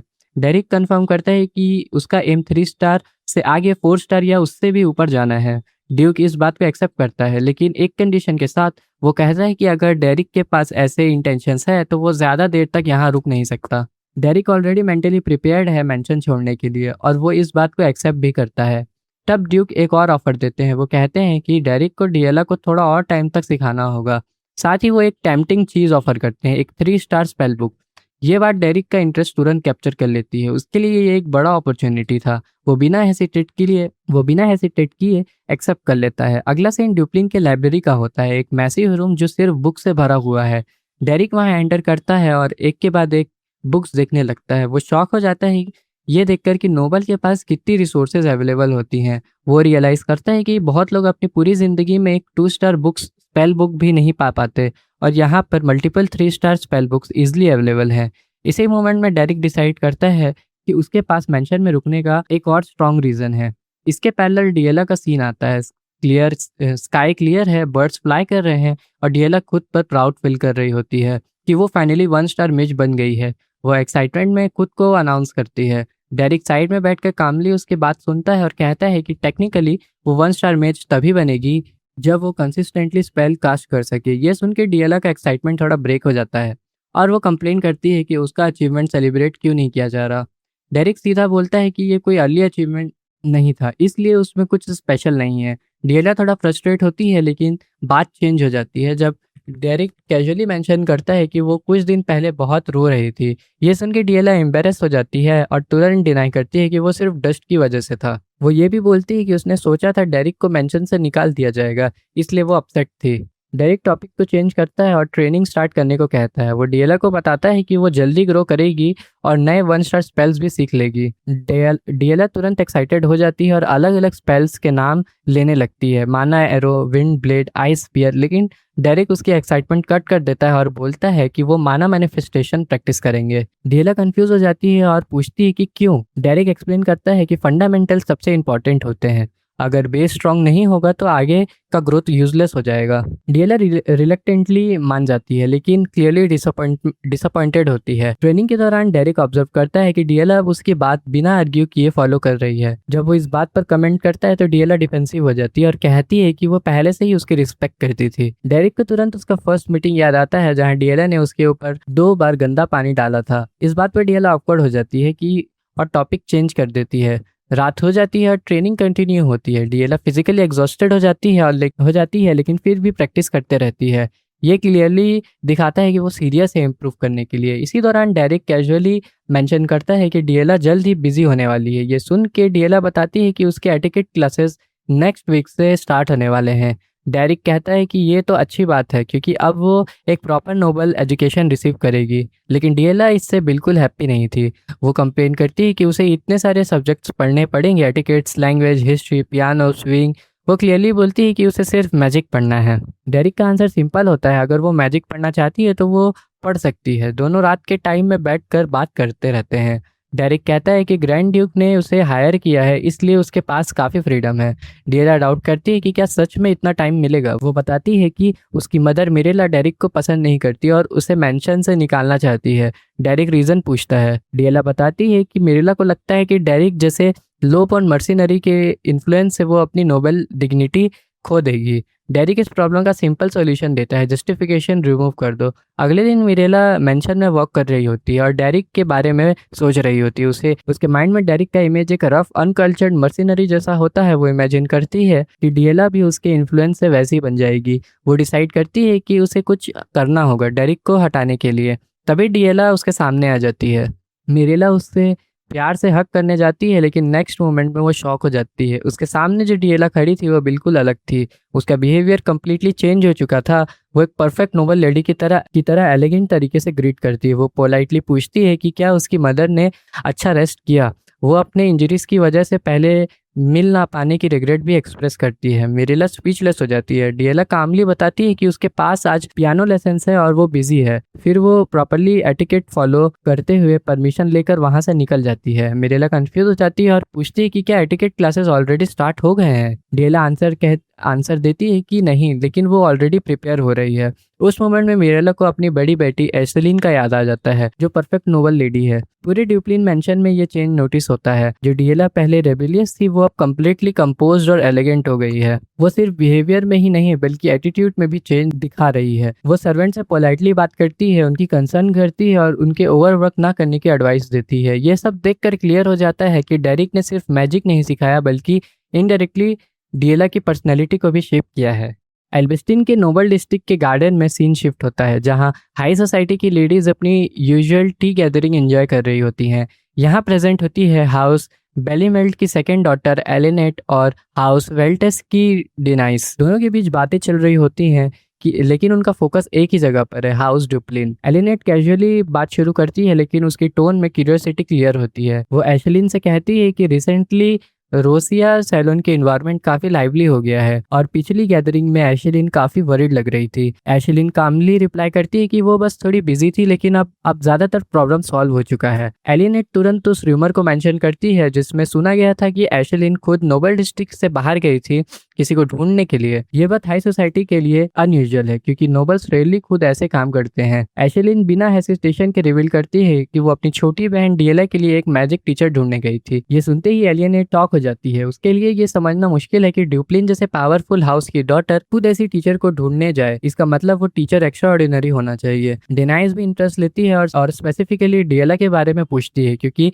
ड्यूप्लिन फैमिली ने अब तक डिएला को पब्लिक से काफी हद तक हाइड करके रखा था। एशलिन फिर कामली बताती है कि डिएला कम्प्लीटली चेंज हो चुकी है। वो अब एक प्रॉपर नोबल लेडी की तरह बिहेव करती है। उसने 1 स्टार मैजिक भी मैनिफेस्ट कर लिया है और उसका कंडक्ट इतना रिफाइंड हो गया है कि एशलिन खुद फील करती है कि उसे और मेहनत करनी चाहिए। डिनाइस के माइंड में तुरंत डाउट आता है, क्योंकि जो डिएला वो जानती थी वो बिल्कुल ऐसी नहीं थी। जब डिनाइस टीचर के बारे में इनडायरेक्टली पूछती है, एशलिन सीधा बोल देती है कि वो एक मर्सिनरी कॉर्प्स तक गई थी उस टीचर को ढूंढने के लिए। उसका नाम है डेरिक। जैसे ही ये नाम रिवील होता है, हाई सोसाइटी में एक नया रिपल आ जाता है। सीन शिफ्ट होता है ड्यूप्लिन मेंशन के अंदर, जहां डिएला अपनी मदर मिरेला के साथ बात कर रही होती है। डिएला कैजुअली बताती है कि डेरिक उसे मैजिक के साथ साथ एटिकेट भी सिखा रहा है और वो एक्सेप्ट करती है कि ये सब खुद सीखना उसके लिए इम्पॉसिबल था। मिरेला आउटर एक्सप्रेशन में काम रहती है, लेकिन अंदर ही अंदर इरिटेट हो रही होती है। हर दूसरे सेंटेंस में डेरिक का नाम सुनकर उसका फ्रस्ट्रेशन बढ़ता जा रहा होता है। उसके माइंड में एक ही थॉट रिपीट होता है, ये डेरिक आखिर कर क्या रहा है मेरी बेटी के साथ। वो डिसाइड कर लेती है कि वो इस सिचुएशन को ऐसे कंटिन्यू नहीं होने देगी, लेकिन उसके आसपास के सर्वेंट्स और स्टाफ का रिएक्शन बिल्कुल अलग होता है। मेड लोग नोटिस करते हैं कि डिएला अब उनके साथ पोलाइटली बिहेव करती है। गार्डनर तक कह रहा होता है कि डिएला का मूड और नेचर कंप्लीटली चेंज हो गया है। बटलर तो ये तक बोल देता है कि अब डिएला में वही डिग्निटी दिख रही है जो सिर्फ एशलिन में होती थी। ये ट्रांसफॉर्मेशन इतना ड्रास्टिक है कि पूरा मेंशन नोटिस कर रहा होता है। सीन शिफ्ट होता है डेरिक पर, जो नॉन स्टॉप ट्रेनिंग कर रहा होता है। वो फिजिकली एग्जॉस्टेड है, लेकिन फिर भी रुकता नहीं। तभी रियाज वहां आता है। रियाज कैजुअली स्टार्ट करता है, लेकिन उसका मेन पर्पस क्लियर होता है। वो डिएला के बारे में बात करना चाहता है। बातें करते हुए उसकी नजर डेरिक के पास रखी एक 3 स्टार स्पेल बुक पर पड़ती है। ये देखकर वो जेन्युइनली शॉक हो जाता है, क्योंकि ऐसी चीजें कॉमनर को मिलना ऑलमोस्ट इम्पॉसिबल है। डेरिक कामली बताता है कि ग्रैंड ड्यूक ने खुद यह बुक उसे दी है। रियाज को तब और क्लियर समझ आता है कि डेरिक कोई ऑर्डिनरी इंसान नहीं। फिर वो ऑकवर्डली डिएला के लिए गिफ्ट आइडियाज पूछने लगता है, जैसे कि एक डॉल बनाना। डेरिक सीधा जवाब देता है, बिल्कुल नहीं। रियाज खुद ही समझ जाता है कि आइडिया बेकार था। बाद में वो सिंसियरली डेरिक का शुक्रिया अदा करता है। वो एक्सेप्ट करता है। डिएला के चेंज होने से पूरे घर का एनवायरनमेंट बेटर हो गया है। ग्रैंड ड्यूक भी इनडायरेक्टली सेटिस्फाइड लगते हैं। रियाज ये भी रियलाइज करता है कि शायद प्रॉब्लम डिएला में नहीं थी, बल्कि उसके खुद के पर्सपेक्टिव में थी। फिर वो एक इंटरेस्टिंग ऑब्जर्वेशन शेयर करता है। डिएला का मैजिक नॉर्मल नहीं लगता, बल्कि ड्राइंग जैसा फील होता है। डेरिक तुरंत समझ जाता है कि रियाज ने एक इंपॉर्टेंट डिफरेंस नोटिस कर लिया है। वो एक्सप्लेन करता है कि डिएला स्कूल ऑफ वाइल्ड की माना ऑपरेशन यूज करती है, जो कम्प्लीटली डिफरेंट अप्रोच है। और फिर वो एक क्रूशियल पॉइंट बताता है। एक लेवल के बाद टीचर की जरूरत खत्म हो जाती है। उसके बाद इंटरफेरेंस प्रोग्रेस को स्लो करता है। ये इनडायरेक्टली हिंट करता है कि डिएला अब उस स्टेज के करीब आती जा रही है जहां वो खुद ग्रो करेगी। सीन शिफ्ट होता है 2 महीने बाद। डिएला अपने रूम में है, रिलैक्स्ड और जेन्युइनली खुश। वो फ्लावर्स की स्मेल एंजॉय कर रही होती है, सर्वेंट्स के साथ फ्रेंडली हो चुकी होती है और अपनी प्रोग्रेस को रिफ्लेक्ट कर रही होती है। वो ओपनली एक्सेप्ट करती है कि ये सब चेंज सिर्फ डेरिक की वजह से पॉसिबल है उसके लिए अब मैजिक लेसन से एक एक्साइटिंग मोमेंट बन, वो इवन फ्लावर्स लेकर डेरिक को देने का प्लान करती है। लेकिन जब वो उसके पास पहुंचती है, डेरिक सीधा एक लाइन बोलता है, अब मेरे पास तुम्हें सिखाने के लिए कुछ भी नहीं बचा। ये एक सिंपल लाइन है, लेकिन इसका मतलब बहुत गहरा है। डेरिक क्लियरली समझ चुका होता है कि डिएला उस स्टेज पर पहुंच चुकी है जहां वो खुद ग्रो करेगी, और इसी मोमेंट के साथ एक फेज का एंड होता है। डिएला की ट्रेनिंग कंप्लीट होने के बाद डेरिक सीधा ग्रैंड ड्यूक के पास जाता है। अब कन्वर्सेशन बिल्कुल क्लियर डायरेक्शन में जा रही होती है। उसके रोल का एंड डेरिक कामली एक्सप्लेन करता है कि ड्यूक ने शायद नोटिस किया होगा lady Diella school of wild से बिलोंग करती है और उनका ट्रेड अनयूजुअली स्ट्रांग है। अगर मैं और इंटरफेरेंस करता रहा तो मैं उसकी ग्रोथ को डैमेज कर दूंगा। ग्रैंड ड्यूक बिना आर्ग्यू किए सीधा समझ जाता है, मतलब अब तुम्हारा यहाँ रुकने का कोई रीजन नहीं बचा। डेरिक सीधा जवाब देता है हाँ। इसके बाद ड्यूक का टोन थोड़ा सॉफ्ट हो जाता है। वो एक्सेप्ट करता है कि डेरिक की वजह से मेंशन में बहुत कुछ चेंज हुआ है, स्पेशली डिएला। वो इनडायरेक्टली ये बात भी एडमिट करते हैं कि वो एक अच्छे फादर नहीं रहे, क्योंकि वो हमेशा टेरिटरी मैनेज करने में बिजी रहे। डेरिक की वजह से उस ड्यूक की बेटी ग्रो कर पाई और अब वो थोड़ा ज्यादा रिलाइव्ड है। ड्यूक उसे जाने का प्लान पूछते हैं। डेरिक बताता है कि एशलिन जल्दी ही मेंशन आएगी और वापस एल्बिस्टिन जाएगी और वो उसके कैरिज के साथ ही चला जाएगा। ड्यूक सिर्फ एक ही लाइन बोलते हैं कि लाइब्रेरी की की वापस दे देना। डेरिक पोलाइटली बोलता है कि वो स्पेल बुक्स रिटर्न करके बटलर के थ्रू की भेज देगा, लेकिन ड्यूक तुरंत रोक देते हैं, अभी दे दो। डेरिक बिना आर्ग्यू किए की रिटर्न कर देता है और वहां से निकल जाता है। जैसे ही वो बाहर आता है, उसकी मुलाकात डिएला से होती है। डिएला सीधा बोल पड़ती है, तुम आए भी अचानक और अब जा भी अचानक रहे हो। डेरिक कामली रिप्लाई करता है, इसे अवॉइड नहीं किया जा सकता। डिएला क्लियरली अपसेट है, लेकिन वो डायरेक्टली बैक नहीं करती। फिर भी एक लाइन निकल ही जाते हैं, रुक नहीं सकते। डेरिक सीधा अपना पार्ट डिफाइन करता है कि वो वापस मर्सिनरी लाइफ में जाएगा, मैजिक स्टडी भी करता रहेगा। जब जब डिएला और स्ट्रांग हो जाएगी और एल्बिस्टिन आएगी, तब फिर मिल सकते हैं। तब डेरिक शायद उसे और भी कुछ सिखाने लायक हो सकता है। सुबह डेरिक डिपार्चर के लिए रेडी होता है। एशलिन उसे अपने कैरिज में लिफ्ट ऑफर करती है कॉमर्शियल डिस्ट्रिक्ट तक ड्रॉप करने के लिए। डेरिक एक्सेप्ट कर लेता है। पूरा मेंशन उसे फेयरवेल देने आता है। रियाज आगे बढ़कर बोलता है, यहाँ रहना इजी नहीं था, तुमने अच्छा काम किया। एक और नोबल वेलेरिन ऑफर देता है, कुछ भी हो कांटेक्ट करना, मैं हेल्प करूंगा। डेरिक सिंपली थैंक्स बोलता है। फिर डिएला की बारी आती है। वो डिफेंसिव टोन में बोलती है कि वो क्या देख रहा है, क्या उसने सोचा कि वो उसे रुकने के लिए कहेगी, लेकिन अब डिएला बच्ची नहीं रही। डेरिक कामली कहता है, तुम्हें सिखाना मेरे लिए ऑनर था। शायद मैं परफेक्ट टीचर नहीं था, लेकिन जो सिखाया उसे याद रखना। डिएला स्माइल के साथ बोलती है, मैं प्राउडली बोलूं कि तुम मेरी टीचर हो। अब तुम चुपचाप नहीं जी पाओगे। तुम डिएला कैथरीन ड्यूप्लिन के टीचर हो। फिर ऑकवर्ड होकर ऐड करती है, खुद का ध्यान रखना, अननेसेसरी डेंजर मत ले पड़ना। डेरिक रिप्लाई करता है, तुम भी ओवर एग्जर्ट मत करना। डिएला कॉन्फिडेंटली कहती है, मैं अब खुद का ख्याल रख सकती हूँ। ये सुनते ही डेरिक को अपने पुराने टीचर की याद आती है, सेम लाइन। वो थोड़ा रुक कर बोलता है, तुम्हें इतनी जल्दी अडल्ट बनने की जरूरत नहीं है। डिएला धीरे से कहती है, फिर मिलते हैं डेरिक, एल्बिस्टिन में मिलते हैं। ये डेरिक के फाइनल लाइंस होते हैं और फिर वो मेंशन छोड़ देता है। सीन शिफ्ट होता है एल्बिस्टिन के कॉमर्शियल डिस्ट्रिक्ट के एक बार में। वहाँ केओस चल रहा होता है, लोग लड़ रहे होते हैं। तभी एक ब्लॉन्ड लड़की किसी को पीट रही होती है और जैसे ही डेरिक अंदर आता है, वो उसे देखकर चिल्लाती है, डेरिक। डेरिक कामली अंदर आता है और सिर्फ एक लाइन बोलता है, मैं वापस आ गया।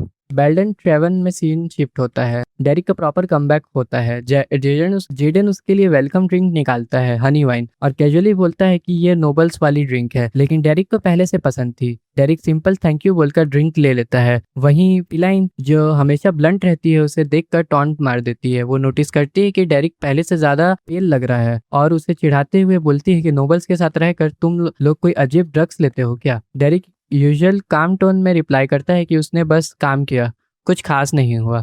लेकिन पिलाइन को उसका ये कंपोज्ड ऑलमोस्ट नोबल जैसा बिहेवियर इरिटेट करता है। जेडन सिचुएशन हैंडल करता है और पिलाइन को ड्रिंक देकर शांत करने की कोशिश करता है, लेकिन पिलाइन क्लियरली फ्रस्ट्रेटेड है क्योंकि डेरिक के बिना उसे काफी काम अकेले हैंडल करना पड़ा। जेडन का फोकस सीधा पैसे पर होता है। वो पूछता है कि कितना कमा के लाया। तब डेरिक एक अनएक्सपेक्टेड चीज निकालता है, एक बुक, और बोलता है कि उसे पैसे से ज्यादा इंपॉर्टेंट कुछ मिला है। जेडन शॉक में पूछता है कि क्या ये 3 स्टार स्पेल बुक है, और पैनिक हो जाता है, और अगर चोरी की है तो वो सब मारे जाएंगे। पिलाइन अपोजिट रिएक्शन देती है। वो एक्साइटेड हो जाती है और बोलती है कि हमें भी चोरी करनी है। तब डेरिक कामली क्लियर करता है कि ये 3 स्टार स्पेल बुक है और ये उसे ग्रैंड ड्यूक ने खुद दिया है। ये सुन के दोनों और शॉक हो जाते हैं। पिलाइन तो सीधा बिलीव ही नहीं कर पाती, उसे झूठा बोलने लगती है। डेरिक बस उससे कहता है उसके लिए ये एक्सप्लेन करना भी पॉइंटलेस लग रहा है। थोड़ी देर बाद बार क्लोज हो जाता है और जेडन फ्लोर साफ कर रहा होता है। डेरिक उसे सीधा पूछता है कि कोई न्यू रिक्वेस्ट आए हैं।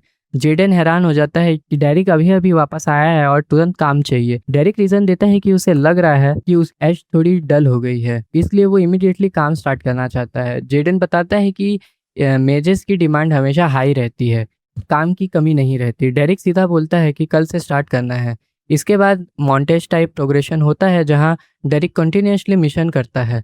उसे 2 स्टार मैजिक काफ़ी हद तक मास्टर कर लिया है, लेकिन उसे क्लियरली फील हो रहा है कि 3 स्टार का वॉल काफ़ी हाई है। एक मिशन के बाद जब वो कैंट माउंटेन से वापस आता है, जेडन और पिलाइन उसके स्टेमिना देखकर हैरान हो जाते हैं। एक्सट्रीम वेदर में हार्पी के हेड लाना नॉर्मल बात नहीं होती। डेरिक बस यूजुअल काम टोन में थैंक यू बोलता है जैसे कुछ हुआ ही नहीं। इसी मोमेंट जेडन एक नया रिक्वेस्ट इंट्रोड्यूस करता है। ये थोड़ा अलग है, ये एक नोबल फैमिली काउंट बेलमियार्ड की तरफ से आया है। रिक्वेस्ट सिंपल है, एक कॉमनर मेज चाहिए जो स्पारिंग पार्टनर बन सके, बेसिकली एक पंचिंग डमी। डेरिक बिना ओवर थिंकिंग के एक्सेप्ट कर लेता है। सीन शिफ्ट होता है नोबल डिस्ट्रिक्ट के मैजिक पारिंग अरीना में जहां एलियनेट इंट्रोड्यूस होती है, हाउस ऑफ बेल मिराट की सेकंड डॉटर। वो ऑलरेडी इरिटेटेड है जब उसे बताया जाता है कि उसका अपोनेंट एक कॉमनर है। उसे ये कॉन्सेप्ट ही पसंद नहीं आता कि ट्रेनिंग के नाम पर एक कॉमनर को पीटना। इंस्ट्रक्टर एक्सप्लेन करता है कि ये भी ट्रेनिंग का पार्ट है और कॉमनर को प्रॉपर कॉम्पेंसेशन मिलेगा। एलियनेट सार्केस्टिकली बोलती है कि टिपिकल नोबल्स, लेकिन वो फाइट के लिए रेडी हो जाती है। वो कॉन्फिडेंट है क्योंकि वो 2 स्टार के थ्रेशोल्ड पर है और उसके हिसाब से 1 स्टार और 2 स्टार में ह्यूज गैप होता है। जब डेरिक अरीना में एंटर करता है, एलियनेट उसे देखकर थोड़ी कंफ्यूज होती है। वो एक्सेप्ट नहीं करती कि ओपोनेंट इतना यंग होगा। वो अपना इंट्रोडक्शन देती है और जब डेरिक अपना नाम बताता है, एलियनेट को लगता है कि यह नाम कहीं उसने पहले सुना है। दोनों अरीना में फेस ऑफ के लिए खड़े हो जाते हैं। एलियनेट फॉर्मल टोन में पूछती है कि क्या उसे स्पारिंग एटिकेट आता है। डेरिक कामली कंफर्म करता है कि बेसिक्स पता है। तब एलियनेट क्लियर इंस्ट्रक्शन देती है, जितना रेजिस्ट कर सकते हो करो, मैं इसे जल्दी खत्म कर दूंगी। वो इंटरनली प्लान कर रही होती है कि एक स्ट्रॉन्ग शॉकविक से डेरिक को रिंग के बाहर उड़ा देगी और मैच इंस्टेंटली एंड कर देगी। लेकिन यहाँ डेरिक एक अनएक्सपेक्टेड सवाल पूछता है, एग्जैक्टली कितना रेजिस्ट करना है। एलियनेट को ये क्वेश्चन एब्सर्ड लगता है। तब डेरिक क्लैरिफाई करता है कि वो सिर्फ ये जानना चाहता था कि उसे कितना एफर्ट लगाना चाहिए ताकि वो उसके लिए हेल्पफुल अपोनेंट बन सके। ये लाइन एलियनेट को थोड़ा ऑफ गार्ड कर देती है, लेकिन वो कैजुअली बोल देती है, अपनी फुल स्ट्रेंथ से रेजिस्ट करो। डेरिक सीधा रिप्लाई करता है, ठीक है, जैसा आप कहें। और यहीं से एक्चुअल फाइट स्टार्ट होने वाली होती है, जहां मैजिक स्पारिंग अरीना में फाइट ऑफिशियली स्टार्ट हो जाती है। एलियनेट और डेरिक दोनों अपनी पोजीशंस लेते हैं और एटमॉस्फेयर इंस्टेंटली टेंस हो जाता है। एलियनेट के दिमाग में क्लियर है, एक कॉमनर ने इतनी कम एज में 1 स्टार मैजिक अचीव किया है, ये इंप्रेसिव है, लेकिन उसकी कॉन्फिडेंस उसे एरोगेंट लग रही होती है। उसका गोल सिंपल है, डेरिक को वॉल समझना जो नोबल्स और कॉमनर्स के बीच एग्जिस्ट करता है। फाइट शुरू होते ही एलियनेट पहला अटैक करती है, एक बेसिक मैजिक एरो, लेकिन डेरिक बिना किसी एफर्ट के उसे डॉज कर लेता है। सिर्फ डॉज ही नहीं करता, वो कामली पूछता है कि नेक्स्ट अटैक क्या होगा। ये एलियनेट इरिटेट करता है। उसे समझ आ जाता है कि ये लड़का बिना रीजन के कॉन्फिडेंट नहीं है, लेकिन फिर भी वो डिसाइड करती है कि इस बार फाइट सीरियसली खत्म कर देगी। इस बार वो मल्टीपल एरोस का बैरेज क्रिएट करती है। एक साथ काफी सारे मैजिक एरोस डेरिक की तरफ शूट होते हैं। नॉर्मली एक 1 स्टार मैच के लिए ये ओवरवेलमिंग होता है, लेकिन डेरिक सिर्फ एक ही सिंगल एरो यूज करता है और उसके एक एरो से एलियनेट के सारे एरोस को कट कर देता है। ये देखकर एलियनेट जनरली शॉक हो जाती है। उसे समझ आता है कि स्पेल सिंपल है, लेकिन कंट्रोल का लेवल एबनॉर्मल है। साइड में खड़ा इंस्ट्रक्टर भी ऑब्जर्व करता है कि डेरिक का मैजिक कंट्रोल एक वेटरन मर्सिनरी जितना है, ये कोई नॉर्मल कॉमनर नहीं है। अब एलियनेट अपनी मिस्टेक्स एक्सेप्ट करती है। उसने डेरिक को अंडर एस्टिमेट किया था। इस बार वो डिसाइड करती है कि वो फुल सीरियसनेस के साथ अटैक करेगी। डेरिक भी इंटरनली नोटिस करता है कि एलियनेट ने अपनी स्ट्रैटेजी चेंज कर दी है। अब वो डायरेक्ट हिट करने के बजाय पूरा अरीना ब्लो करने की प्लानिंग कर रही होती है। यह एक स्मार्ट शिफ्ट है जो दिखाता है कि एलियनेट सिर्फ पावर ही नहीं, एडेप्टेबिलिटी भी कर सकती है। अगला अटैक एलियनेट का सबसे पावरफुल मूव में से एक होता है, फायरी एरोस का मैसिव बैरेज, जो इतना वाइड एरिया कवर करता है कि डॉज करना ऑलमोस्ट इम्पॉसिबल हो जाता है। डेरिक इंस्टेंटली रियलाइज करता है कि इसे डॉज के नहीं किया जा सकता। वो एक डिफेंसिव डोम बैरियर क्रिएट करता है और अटैक को विस्टैंड कर लेता है। जैसे ही डस्ट सेटल होता है, एलियनेट क्लोज रेंज में शिफ्ट कर लेती है और point blank ice spear attack launch करती है। ये मूव एक्सट्रीमली डेंजरस होता है क्योंकि इतनी क्लोज रेंज पर ना डॉज पॉसिबल है और ना बैरियर डिप्लॉय करना। डेरिक उस मूवमेंट में भी काम रहता है और एक फ्लैशी टाइप मैजिक यूज करता है, बेसिकली एक फ्लैश बैंग, जो एलियनेट की विजन टेम्परेली ब्लॉक कर देता है। सडनली एलियनेट अंधी हो जाती है, उसे कुछ दिखाई नहीं देता। अब एलियनेट पैनिक नहीं करती बल्कि फोकस करती है। वो डिसाइड करती है कि हियरिंग के थ्रू डेरिक को लोकेट करेगी, लेकिन उसे रियलाइज होता है कि कोई साउंड ही नहीं आ रहा। यहाँ डेरिक ने डेल्यूजन टाइप मैजिक यूज किया होता है जो साउंड को सप्रेस कर देता है। एलियनेट को तब समझ आता है कि डेरिक ने पहले से कैलकुलेट कर लिया था कि वो हियरिंग पर रिले करेगी। उसे और भी शॉक लगता है जब वो रियलाइज करती है कि फाइट के स्टार्ट में जो अटैक मिस हुआ था वो शायद इंटेंशनली किया गया था। यहाँ से एलियनेट का एटीट्यूड शिफ्ट होने लगता है। अब वो गुस्से से ज्यादा सीरियस और फोकस हो जाती है। नेक्स्ट मोमेंट में डेरिक डिस्टेंस क्लोज करता है। एलियनेट तुरंत रिएक्ट करती है और पूछती है कि ये क्लोज रेंज मैनिफेस्टेशन उसकी स्पेशलिटी है, वो उसे यहीं फिनिश कर देगी। लेकिन उसे एक अनएक्सपेक्टेड चीज दिखाई देती है। डेरिक सिर्फ हाथों से नहीं बल्कि अपने टोज से भी माना मैनिफेस्ट करता है। ये टेक्निक अनयूजुअल है और स्कूल ऑफ वाइल्ड का साइन है जहां माना फ्लो नेचुरल और अनप्रेडिक्टेबल होता है। साइड में इंस्ट्रक्टर भी नोट करता है कि डेरिक का माना फ्लो कन्वेंशनल रूल्स फॉलो नहीं करता, इसलिए उसे रीड करना मुश्किल है, स्पेशली स्कूल ऑफ रेगुलेशंस के पर्सपेक्टिव से। इस पॉइंट पर एलिनेट फुली एक्नॉलेज करती है कि डेरिक कोई ऑर्डिनरी ओपोनेंट नहीं है। वो ऑनेस्टली एडमिट करती है कि उसने अंडर एस्टिमेट किया था और उसे एक एरोगेंट लायर समझा था। लेकिन अब वो एक्सेप्ट करती है कि डेरिक ने उसे कुछ नया सिखाया है, एक डिफरेंट अप्रोच, एक डिफरेंट लेवल का कंट्रोल और अनप्रेडिक्टेबिलिटी। फाइट का कंक्लूजन इस रियलाइजेशन के साथ होता है जहां एलियनेट ओपनली बोलती है कि डेरिक एक इंटरेस्टिंग ओपोनेंट है और उसने उससे जेन्युइनली इम्प्रेस किया है। अब मैजिक पारिंग अपने क्लाइमेक्स पर पहुंच जाता है जहां डेरिक फाइनल ब्लो देने के लिए रेडी होता है। एलियनेट क्लियरली प्रेशर में होती है लेकिन उसे पहले ही इंस्ट्रक्टर बेल बजा देता है और मैच को एंड डिक्लेयर कर देता है। ऑफिशियल रिजल्ट नहीं आता पर जो लोग वहां प्रेजेंट होते हैं उन्हें समझ आता है कि डेरिक का लेवल ऑर्डिनरी नहीं है। मैच के बाद डेरिक सीधा और कंपोज तरीके से thank you for the match कहकर वहां से निकलने लगता है। सीन शिफ्ट होता है एक नोबल गार्डन में जहां एलियनेट और डेरिक बैठकर बात कर रहे होते हैं। एलियनेट ओपनली एक्सेप्ट करती है कि डेरिक एक आउटस्टैंडिंग मैच है लेकिन डेरिक उसकी तारीफ वापस उसी पर डाल देता है। उसके अकॉर्डिंग एलियनेट के रिफ्लेक्सेस और अडेप्टेबिलिटी अनयूजुअल लेवल के हैं। एलियनेट उसकी बातें को लाइटली नहीं लेती। वो समझ जाती है कि डेरिक का स्ट्रेंथ सिर्फ टैलेंट नहीं बल्कि सर्वाइवल बेस्ड एक्सपीरियंस है। जब डेरिक कैजुअली बोलता है कि वह सिर्फ एक मर्सिनरी है जो सर्वाइव करने के लिए फाइट करता है तब उसकी पूरी पर्सनैलिटी क्लियर हो जाती है। एलियनेट उसे वार्न भी करती है कि नोबल सोसाइटी में सब लोग उसे एक्सेप्ट नहीं करेंगे, स्पेशली वो एक्सपीरियंस मैजिक इंस्ट्रक्टर जो उसके पीछे खड़ा है। फिर भी वो एडमिट करती है कि इस एक स्पारिंग मैच में उसने बहुत कुछ सीखा और वो क्लियरली डिक्लेयर कर देती है कि उसका रियल गोल किसी ऑर्डिनरी ओपोनेंट को नहीं बल्कि एशलिन को डिफीट करना है। डेरिक उसे काम टोन में बोलता है कि उसकी करंट एबिलिटी के साथ उसे ज़्यादा टेंशन लेने की ज़रूरत नहीं है। लेकिन एलियनेट का फोकस सिर्फ एक पॉइंट पर लॉक्ड है, एशलिन को हराना। जब डेरिक वहां से निकलने लगता है तब एलियनेट को एक कनेक्शन समझ में आता है। उसे याद आता है कि एशलिन ने एक बार एक मर्सिनरी डेरिक का जिक्र किया था जो डिएला का टीचर था।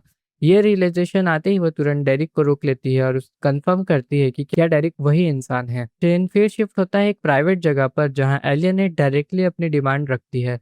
वो बिना हेजिटेशन के बोलती है कि अगर वो एशलिन को हरा सके तो वो कुछ भी करने के लिए रेडी है। डेरिक उसकी बात ध्यान से सुनता है। एलियनेट अपनी पास्ट फीलिंग्स ओपनली कन्फेस करती है। वो एशलिन से जेलियस थी, उसके अगेंस्ट गॉसिप करती थी और उसकी फ्लॉज ढूंढने की कोशिश करती थी। लेकिन एशलिन ने कभी उसका बुरा नहीं सोचा बल्कि उसे समझाने की कोशिश करी। ये कॉन्ट्रास्ट एलियनेट के लिए एक टर्निंग पॉइंट बन चुका है। वो क्लियरली दिखाती है कि अब वो सिर्फ जीतना नहीं चाहती बल्कि अपने आप को चेंज करना चाहती है। ये डेस्परेशन है, सिर्फ राइवलरी नहीं। डेरिक उसकी आंखों से ये समझ जाता है इसलिए वो सीधा और ब्लंट आंसर देता है। एलिनेट करंट स्टेट में एशलिन को नहीं हरा सकती।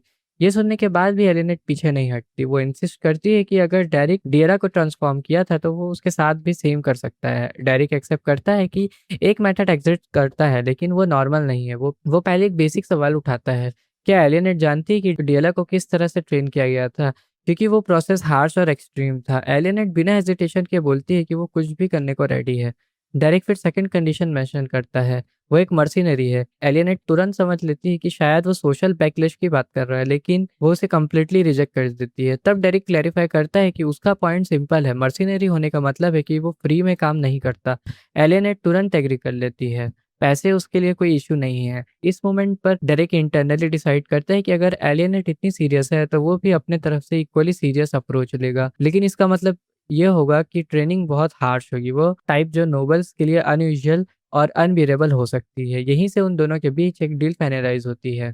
नोबल डिस्ट्रिक्ट के एलिगेंट गार्डन में सीनपन होता है जहां हाई सोसाइटी की young ladies T party enjoy कर रही होती हैं। यहाँ एशलिन और एलिनेट का सबटल राइवलरी और भी क्लियर लगने लगता है। एलिनेट कैजुअली मेंशन करती है कि अपकमिंग गैदरिंग में एक मैजिक ड्यूएल सेगमेंट भी होगा और वो स्पेशली एशलिन की तरफ देखते हुए बोलती है कि उसे भी अच्छी प्रिपरेशन करनी होगी। एशलिन यूजुअल काम और कंपोस्ट टोन में रिस्पॉन्ड करती है, लेकिन क्लियरली वो भी इस ड्यूएल को लाइटली नहीं ले रही होती है। बाकी नोबल गर्ल्स उनकी बात सुन के एक्साइटेड हो जाती हैं, लेकिन जब एशलिन और एलियनेट अलग चलने लगती हैं तब एक्चुअल कन्वर्सेशन स्टार्ट होती है। एलियनेट डायरेक्टली एशलिन को प्रोवोक करती है। वो इनडायरेक्टली पूछती है कि क्या एशलिन ने कभी डिफीट फील किया है। ये एक सबटल चैलेंज है क्योंकि Ashlyn perfect noble image carry करती है। एशलिन पोलाइटली रिप्लाई करती है कि वो केयरलेस नहीं हो सकती, स्पेशली जब ओपोनेंट एलियनेट हो। तब एलियनेट अपना ट्रम्प कार्ड रिवील करती है। वो बोलती है कि उसने एक न्यू मैजिक ट्यूटर हायर किया है जो एक कॉमनर है, लेकिन उसकी एबिलिटीज इतनी इंप्रेसिव है कि उसने पर्सनली उसे चूज किया है। एशलिन को ये अनयूजुअल लगता है क्योंकि नोबल लेडीज रेयरली खुद जाके किसी कॉमनर को हायर करती हैं। तब एलियनेट डेरिबिलिटली रिवील करती है कि उस ट्यूटर का नाम डेरिक है। ये नाम सुनते ही एशलिन विजिबली शॉक हो जाती है। एलिनेट इंटरनली एक्सपेक्ट कर रही होती है कि एशलिन जेलियस या एंग्री होगी। उसके दिमाग में ये एक विक्ट्री मोमेंट है, जैसे उसने एशलिन से कुछ छीन लिया हो। लेकिन एशलिन का रिएक्शन कम्प्लीटली ऑपोजिट होता है। वो कामली एलिनेट को कॉन्ग्रेचुलेट करती है और उसकी चॉइस की तारीफ करती है। ये रिएक्शन एलिनेट को कंफ्यूज कर देता है। उसे एक्सपेक्टेड था कि एशलिन डिस्टर्ब्ड होगी, लेकिन एशलिन कंपोज रहती है। माइंड में एक फ्लैशबैक आता है जहां वो डीएलएस से डेरिक के बारे में बात कर रही थी। उस मूवमेंट में क्लियर होता है कि एशलिन के लिए डेरिक सिर्फ एक ट्यूटर नहीं बल्कि एक ट्रस्टेड पर्सन था। फिर भी एशलिन अपने आप को कंट्रोल करती है और सिचुएशन को प्रोफेशनली हैंडल करती है। वो बस इंटरनली कंक्लूड करती है कि डेरिक अपना काम कर रहा है और सब लोग अपनी लाइफ में आगे बढ़ रहे हैं। सीन शिफ्ट होता है डेरिक की साइड पर, जहाँ वो बेलमिराट फैमिली के काम के लिए तैयारी कर रहा होता है। यहाँ रिवील होता है कि डेरिक का मेन गोल एलियनेट को इतना ट्रेन करना है कि वो 2 स्टार बैरियर ब्रेक कर सके। अगर वो 2 स्टार अचीव कर लेती है तो 4 लेवल एडवांटेज के थ्रू वो एशलिन को डायरेक्टली ओवरपावर कर सकती है। लेकिन डेरिक खुद एडमिट करता है कि ये प्लान रिस्की है। इसके लिए सिर्फ ट्रेनिंग नहीं बल्कि एक्सटर्नल सपोर्ट भी चाहिए होगा, जिसमें पिलाइन की हेल्प भी इंक्लूडेड है। जेडन को क्लियरली लगता है कि डेरिक कुछ डेंजरस प्लान कर रहा है। इसी बीच पिलाइन ड्रंकन स्टेट में उसकी कन्वर्सेशन इंटरप्ट करती है और कंप्लेन करती है कि लोग उसे स्कैम कर चुके हैं। डेरिक बस साही करते हुए उसे पैसे देता है, जो दिखाता है कि वो अननेसेसरीली ड्रामा में पड़ना नहीं चाहता। इवनिंग में एक्चुअल ट्यूटरिंग सेशन स्टार्ट होता है। एलियनेट एक्सपेक्ट करती है कि शायद थियोरेटिकल या रिफाइंड नोबल स्टाइल ट्रेनिंग होगी, लेकिन डेरिक डायरेक्टली अनाउंस करता है कि ट्रेनिंग लाइव कॉम्बैट से स्टार्ट होगी और वो भी 10 कंसेक्यूटिव राउंड। एलियनेट इंटरनली थोड़ी सरप्राइज होती है, लेकिन वो एक्सेप्ट करती है क्योंकि वो ऑलरेडी डेरिक के मर्चेनरी स्टाइल अप्रोच को समझ चुकी है। ट्रेनिंग स्टार्ट होते ही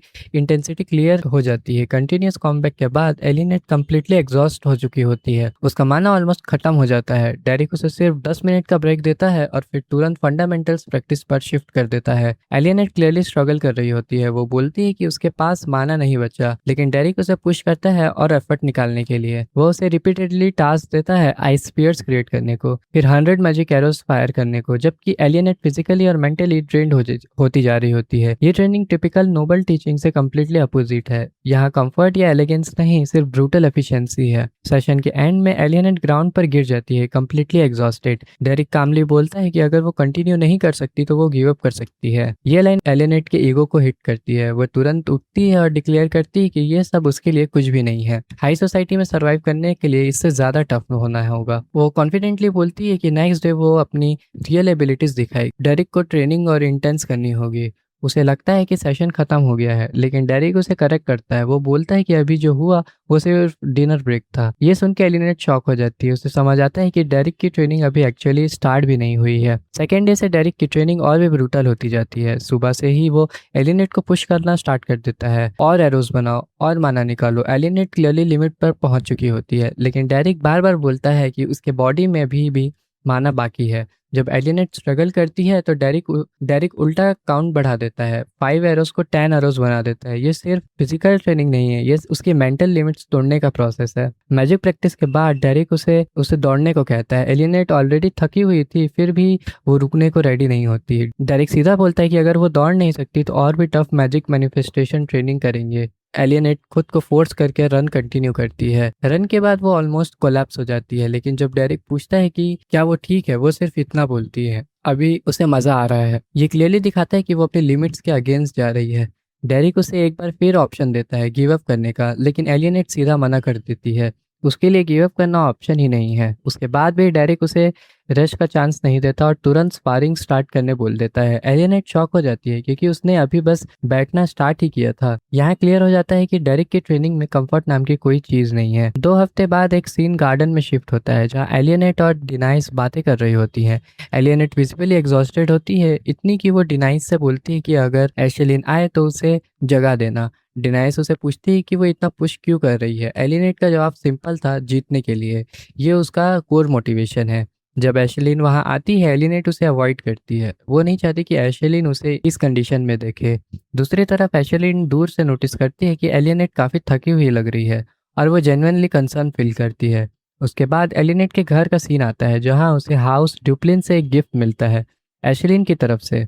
गिफ्ट में हाई क्वालिटी माना रिकवरी आइटम्स होते हैं जो ट्रेनिंग में हेल्प कर सकते हैं। लेकिन एलियनेट बिना हेसिटेशन किए ऑर्डर देती है, ये सब फेंक दो। ये सिर्फ ईगो ही नहीं, ये उसका डिसीजन है कि वो किसी भी तरह का सपोर्ट या सिंपैथी एक्सेप्ट नहीं करेगी, स्पेशली एशलिन से। अगला सीन ट्रेनिंग ग्राउंड पर शिफ्ट होता है जहां डेरिक ऑलरेडी प्रेजेंट होता है। एलियनेट डायरेक्टली उसे पूछती है कि उसका असेसमेंट क्या है। वो एक ऑनेस्ट आंसर चाहती है। डेरिक का जवाब ब्लंट होता है, गिव अप भी एक स्ट्रेटेजी है। ये सुन के एलियनेट एक्सप्लोड कर देती है। उसे लगता है कि डेरिक उसकी इंसल्ट कर रहा है। वो क्लियरली बोलती है कि उसे डेरिक को हायर इसलिए किया था ताकि वो जीत सके, ना कि गिव अप करने की एडवाइस सुनने के लिए। डेरिक कामली एक्सप्लेन करता है कि कभी कभी डिफीट एक्सेप्ट करना ग्रोथ के लिए जरूरी होता है, लेकिन एलिनेट के लिए ये एक्सेप्टेबल नहीं है। वो ओपनली कन्फेस करती है कि अगर वो हार गई तो वो खुद को और भी ज्यादा पैथेटिक फील करेगी। यहाँ से उसका रियल मोटिवेशन सामने आता है। एलिनेट एडमिट करती है कि प्रॉब्लम एशलिन नहीं है, वो खुद है। उसकी जेलिसी, उसका इंफीरियरिटी कॉम्प्लेक्स, ये सब उसके अंदर का इश्यू है। वो खुद से नफरत करती है। ये फाइट सिर्फ जीतने के लिए नहीं बल्कि अपने आप से भागने का तरीका है। अगर वो जीतती है तो शायद वो अपनी इनसिक्योरिटीज को जस्टिफाई कर पाएगी। डेरिक ये सब सुन के समझ जाता है कि ये नॉर्मल राइवलरी नहीं, ये एक इंटरनल बैटल है। एलिनेट एशलिन से नहीं, खुद से लड़ रही है। इसी मोमेंट पर डेरिक फाइनल डिसीजन लेता है। वो सिंपली बोलता है तो फिर जीतते हैं। वो प्रॉमिस करता है कि वो इंश्योर करेगा कि एलिनेट एशलिन को हरा सके। ये सिर्फ एक ट्रेनिंग का कमिटमेंट नहीं है बल्कि एक टर्निंग पॉइंट है जहां डेरिक फुल्ली इन्वेस्ट हो जाता है एलिनेट की फाइट में। अगला सीन ओपन होता है काउंट बेलमिराट के टेरिटरी में जहां एक कैरियर अराइव होता है। लॉर्ड बेलमिराट खुद वेलकम करते हैं और पोलाइटली पूछते हैं कि एल्बस्ट्रीन का सफर कैसा रहा। बाहर से सब नॉर्मल लग रहा होता है, फॉर्मल ग्रीटिंग, काम कन्वर्सेशन, बट अंदर ही अंदर टेंशन बिल्ड हो रहा होता है। ऑफिस में बैठकर जब एलिनेट की बात होती है, लॉर्ड बेलमिराट प्राउडली बोलते हैं कि उसकी टैलेंट एक्स्ट्राऑर्डिनरी है और वो जल्दी उन्हें सरप्राइज कर सकती है। लेकिन इंस्ट्रक्टर के दिमाग में एक अलग ही टेंशन चल रहा होता है। वो सीक्रेटली वरीड है कि अगर किसी को पता चल गया कि एलिनेट एक कॉमनर यानी डेरिक से ट्रेनिंग ले रही है तो सिचुएशन डेंजरस हो सकती है। नोबल सोसाइटी में ये एक बड़ा इश्यू बन सकता है। इसलिए वो कैजुअली बोल देता है कि उन्हें भी एल्बस्ट्रीन जाना है और वो सीक्रेटली एलिनेट को सरप्राइज करने का प्लान बना रहे होते हैं। लेकिन इंटरनली वो बस ये होप कर रहे होते हैं कि सिचुएशन उनके कंट्रोल से बाहर ना निकले। सीन एब्रप्टली शिफ्ट होता है एक नेमलेस लाइबर्ट से, यानी एक डंजन। यहाँ डेरिक का एक्चुअल प्लान रिवील होता है। एलिनेट को रियल कॉम्बैट में ढालने का टाइम आ चुका है। टीम में डेरिक, पिलायन, जेडन और एलिनेट होते हैं। एलिनेट क्लियरली कंफ्यूज और नर्वस होती है। उसने कभी रियल मॉन्स्टर के अगेंस्ट फाइट नहीं किया। वो पूछती है कि उसे अंदर जाके एग्जैक्टली करना क्या है। डेरिक सीधा आंसर देता है, इंस्टिंक्ट शार्पन करने के लिए रियल कॉम्बैट के थ्रू। वो क्लियर कर देता है कि टाइम बहुत कम है और डुएल करीब है, इसलिए ये सबसे एफिशिएंट मेथड है। ये ट्रेनिंग नहीं, सर्वाइवल टेस्ट है। जैसे ही वो डंजन में एंटर करते हैं, एटमॉस्फेयर इंस्टेंटली हैवी हो जाता है। डेरिक वार्न करता है कि लोएस्ट रैंक डंजन भी डेंजरस होते हैं। तभी पिलायन अलर्ट देती है कि गॉब्लिन्स का एक हॉर्ड उनकी तरफ आ रहा है। साथ ही जेडन बताता है कि पीछे एक और भी है। एलिनेट का शौक यहाँ पिक पर पहुंच जाता है। उसे शायद कभी इमेजिन भी नहीं किया था कि एक साथ इतने सारे मॉन्स्टर उसे फेस करने पड़ेंगे। उसके लिए ये सब अनरियल लग रहा होता है। फाइट स्टार्ट होती है और डेरिक बिना हेसिटेट किए एक्शन में आ जाता है। वो स्वॉर्ड और मैजिक दोनों यूज करके गॉब्लिन्स को एफिशिएंट एलिमिनेट करता जाता है। पिलाइन एरोस से सपोर्ट देती है और जेडन डायरेक्टली ऑर्च के साथ इंगेज करता है। एक क्लीन स्ट्राइक में वो ऑर्च का हाथ काट देता है। ये सब देखकर एलियनेट कंप्लीटली फ्रीज हो जाती है। उसके लिए ये फर्स्ट टाइम है जब वो एक्चुअल डेथ का रिस्क फील कर रही है। उसके दिमाग में सिर्फ एक थॉट चल रहा होता है, मैं यहाँ मर सकती हूँ। तभी एक गॉब्लिन डायरेक्टली उसकी तरफ चार्ज करता है। डेरिक उसे शाउट करता है कि उस गॉब्लिन से वो खुद निपटे। ये क्रिटिकल मोमेंट है, अगर वो यहाँ फेल होती है तो सब खत्म।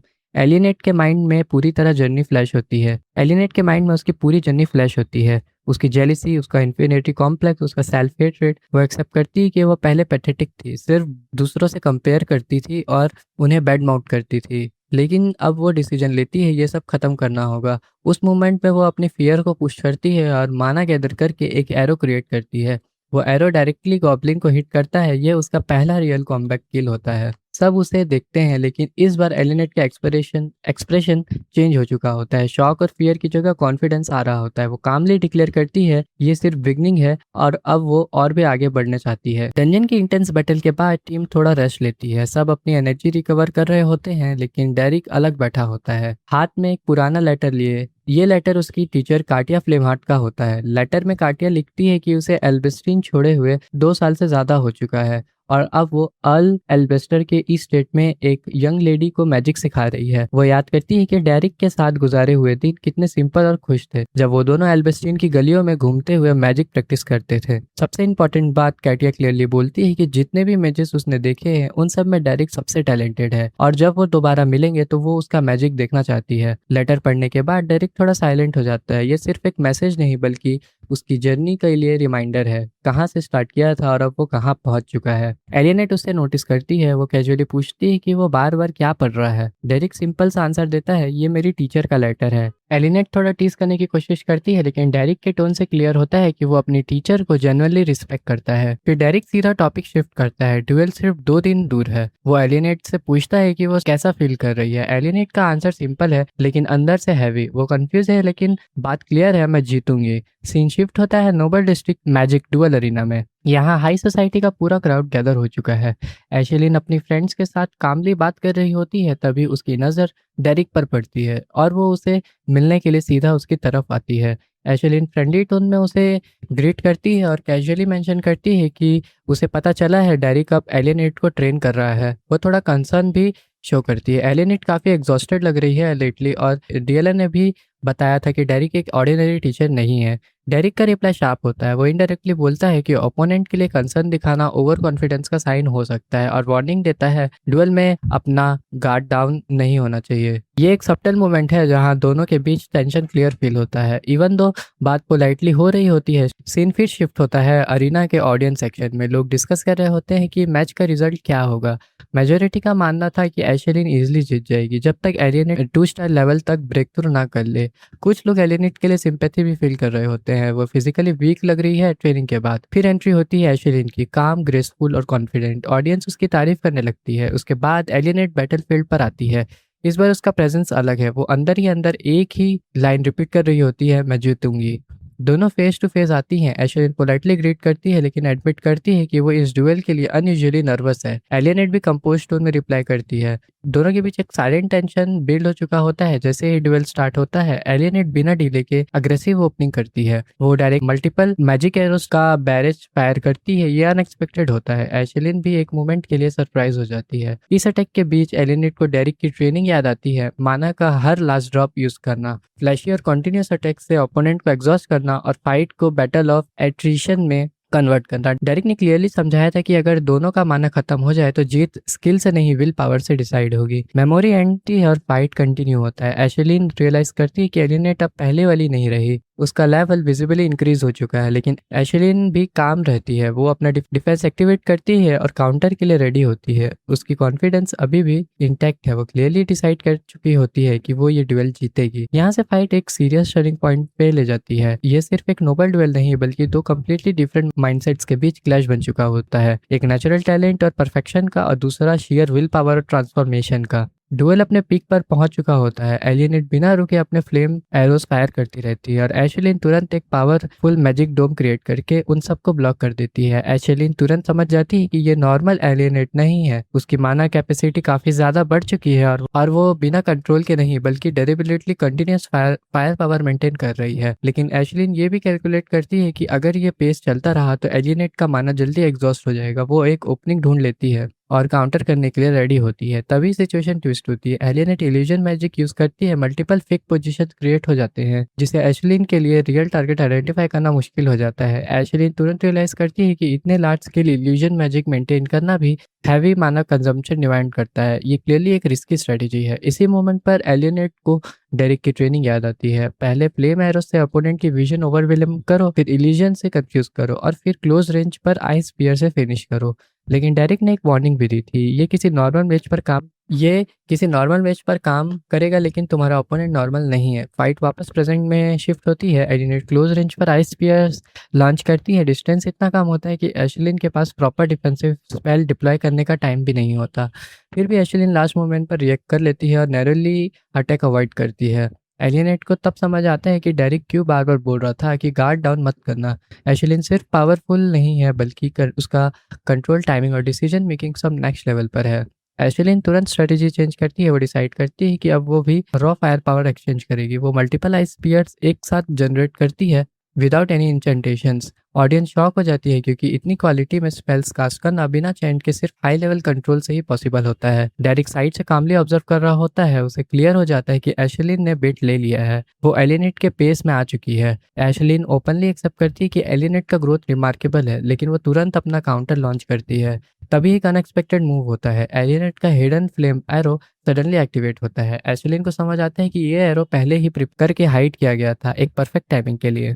अब प्रॉब्लम यह है कि एशलिन को एलिनेट का नेक्स्ट मूव का कोई आइडिया नहीं है। ना माना फ्लो क्लियर फील हो रहा है, ना पैटर्न। एलिनेट अनप्रिडिक्टेबल हो चुकी है। ऑडियंस के लिए ये शॉकिंग मोमेंट होता है। दोनों मेजर्स इक्वल फुटिंग पर फाइट कर रहे होते हैं। कोई वन साइडेड डुअल नहीं रहा। एलिनेट के अंदर कॉन्फिडेंस बिल्ड हो चुका है। उसे लगता है कि वो एक्चुअली एशलिन को ओवरपावर कर सकती है, लेकिन एशलिन अंदर ही अंदर सिचुएशन एनालाइज कर लेती है। करंट कंडीशंस में वो इस तरह फाइट कंटिन्यू करके जीत नहीं सकती। तभी एशलिन एक ड्रास्टिक डिसीजन लेती है। वो पूरी बैटलफील्ड की कंडीशन रिसेट करने का डिसीजन करती है। अचानक एनवायरनमेंट चेंज होता है। हवा का फ्लो अननेचुरल हो जाता है। एलियनेट कंफ्यूज हो जाती है क्योंकि ये नॉर्मल मैजिक नहीं लग रहा होता है। उसे फील होता है कि सराउंडिंग माना ही डिसअपियर हो रहा है। ये होता है माना अलाइनमेंट, एक रेयर फिनोमेना जहां एक मेज अपनी लिमिट के बियॉन्ड जाकर इतना माना रिलीज करता है कि सराउंडिंग माना टेम्परेली उसके कंट्रोल में आ जाते हैं। इसका सिंपल मतलब ये है कि बैटलफील्ड अब एशलिन के कंट्रोल में आ चुका है। इस मोमेंट पर क्लियर हो जाता है कि एशलिन ने अपनी लिमिट्स क्रॉस कर दी है। अब फाइट एक नए फेज में एंटर करने वाला होता है, जहां सिर्फ स्ट्रेटेजी या स्टेमिना नहीं, बल्कि रॉ डोमिनेंस डिसाइड करेगा कि कौन जीतेगा। डंजन के बाद एक काम मूवमेंट दिखाया जाता है जहां टीम बाहर रश कर रही होती है। एलिनेट क्लियरली थक चुकी होती है। सिर्फ बॉडी नहीं, उसका कॉन्फिडेंस भी शेक हो रहा होता है।